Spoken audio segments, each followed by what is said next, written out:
स्वागत है दोस्तों आप सभी का GK24 के आपका अपने YouTube चैनल पर। दोस्तों रिसेंटली ईरान ने एक बहुत ही बड़ा अटैक किया इजराइल के ऊपर, और जिस तरीके से पूरा अटैक हुआ ना, देखने में तो ऐसा लग रहा था जैसे अब तो इजराइल मानो खत्म हो ही जाएगा। और फाइनली ईरान ने सभी का बदला ले लिया इजराइल से। तो एक बार मैं वो जो विजुअल है वो आपको दिखाना चाहूंगा कि कैसा पूरा आसमान लग रहा था जब मिसाइल एक के बाद एक जो है दागी जा रही थी इजराइल के ऊपर।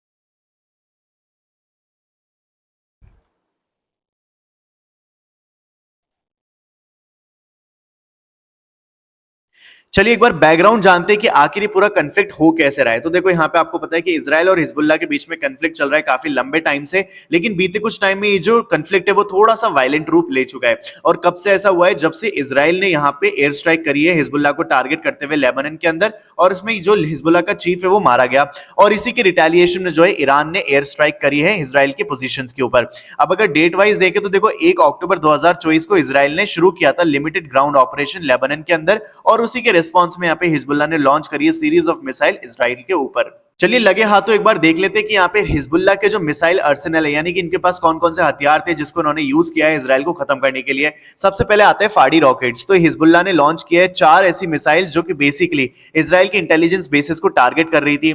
इसके बाद आता है नोर मिसाइल जो कि 170 किलोमीटर लंबी रेंज को भी टारगेट कर सकती है। फिर इसके बाद कादर 1 मिसाइल जो कि 200 से 300 किलोमीटर लंबी जो है रेंज को भी टारगेट कर सकती है। तो इन्होंने अलग अलग तरीके के जो है यहाँ पे हथियार को और बैलिस्टिक मिसाइल्स को यूज किया। लेकिन दोस्तों आपको एक चौंकाने वाली बात बताऊं, और वो ये कि यहाँ पे इनका जो पूरा अटैक है ना वो एक तरीके से फेल ही हो गया, और अभी भी इजराइल जो है कहीं ना कहीं इस पूरे अटैक के अंदर जीत गया है। वो कैसे? तो देखो यहाँ पे ये रिपोर्ट में पाया गया कि एक भी सिविलियन कैजुअलिटी यहाँ पे देखने को नहीं मिली। मतलब इन्होंने करीब 200 के करीब जो है यहाँ पे बैलिस्टिक मिसाइल फायर करी, और वो सारी की सारी इजराइल में गिरी भी, ऐसा नहीं कि वो नहीं गिरी, लेकिन फिर भी कोई भी एक भी इंसान को खरोच तक नहीं आई। तो यहाँ पे एक तरीके से इजराइल ने पूरी दुनिया को एक ट्वीट करते हुए ये भी बताया है कि उनका जो डिफेंस सिस्टम है वो कितना ज्यादा स्ट्रांग है।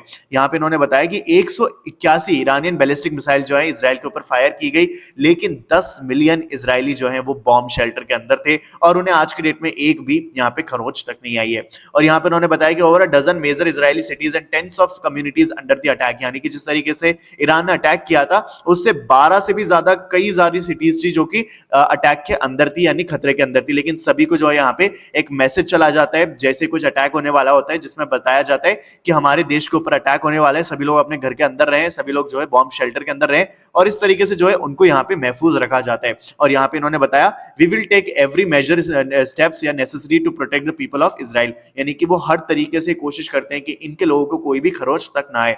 तो यहाँ पे इजराइल ने फिर से शो कर दिया है कि ये एक बार फिर से जीत चुके हैं ईरान से। अब देखो ईरान ने करा कैसे ये सब, तो आप सभी को पहले भी पता होगा कि इजराइल का डिफेंस सिस्टम जो है यहाँ पे बहुत ज्यादा न्यूज में बना रहता है, और स्पेशली इनका आयरन डोम स्ट्रक्चर। ठीक है, आयरन डोम जो है इजराइल का वो डिफेंस की तरह काम करता है अगेंस्ट हिजबुल्लाह, या फिर अभी जो हमने इजराइल हमास का वॉर देखा था तब भी। तो यहाँ पे एक तो ये है, और दूसरा है एरो डिफेंस सिस्टम जो कि इंटरसेप्ट कर लेते हैं लॉन्ग रेंज मिसाइल्स को, जैसे कि कादर 1 को। ठीक है, जो 200-300 किलोमीटर तक लंबी जो है यहाँ पे अटैक करती है, उनको भी इंटरसेप्ट कर लेता है। तो ये काफी स्ट्रॉन्ग है, प्लस और भी दूसरे ऐसे स्ट्रक्चर्स हैं इजराइल के अंदर जो कि इनको महफूज रखता है किसी भी बाहर के अटैक से। अब यहां पे बात करते हैं इसके इंप्लीकेशंस क्या होंगे। तो देखो यहाँ पे एक बात तो क्लियर है कि इजराइल को तो खरोच तक नहीं आई, लेकिन अब इजराइल जो है चुप नहीं बैठेगा। बिल्कुल ऐसा आने वाले टाइम में हो सकता है कि इजराइल जो है अब इसका रिटेलिएशन के लिए वो थोड़ा बड़ा अटैक प्लान करे। तो देखो the exchange of air strike and missile attack is entering a dangerous phase with both side increasing the intensity of their assault, regional and global concern with the Hezbollah ties to Iran and Israel alliances with Western power. This conflict has significant international implication. यहां पे देखो सबसे पहला point तो यही है कि अब दोनों के अंदर जो एस्केलेशन है वायलेंस का वो बढ़ने वाला है। ऑब्वियस ही बात है, इजराइल अब चुप नहीं बैठेगा, क्योंकि जिस तरीके से उन्होंने कोशिश की है इंफ्रास्ट्रक्चर को डैमेज करने की, हाँ हालांकि कुछ कुछ लेवल पे जो है इंफ्रास्ट्रक्चर डैमेज हुआ है, वो तो गनीमत रही कि यहाँ पे इजराइल के लोग जो है यहाँ पे महफूज रहे बॉम्ब शेल्टर के अंदर।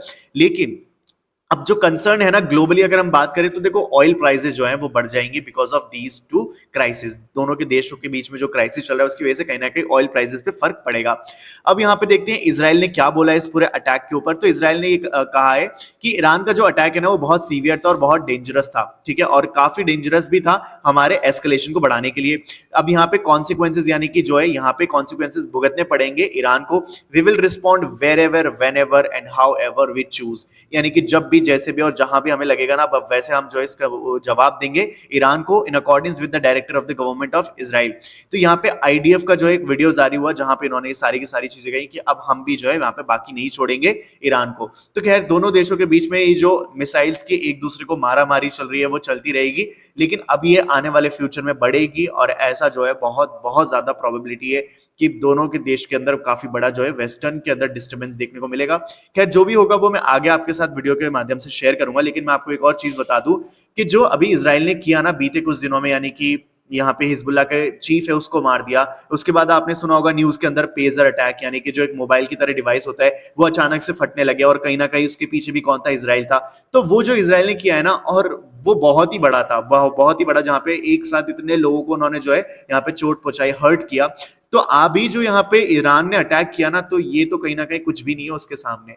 तो खैर आने वाले टाइम में जो भी अपडेट होगा जैसा भी होगा वो मैं आप तक वीडियो के माध्यम से जरूर लेकर आऊंगा। अपनी राय कमेंट बॉक्स में जरूर लिखें, और अगर आप किसी एग्जाम की तैयारी करें तो मेक श्योर कि आपके पास ये दोनों एप्लीकेशन जरूर होनी चाहिए, GK24 एंड vocab24, जो आपको इंग्लिश और जीके का कंटेंट प्रोवाइड करेगी फ्री ऑफ कॉस्ट। और इन दोनों का लिंक जो है वो मैंने डिस्क्रिप्शन बॉक्स में डाल दिया है, वहां से जाके आप डाउनलोड कर लेना। मिलते हैं जल्द अगली वीडियो में।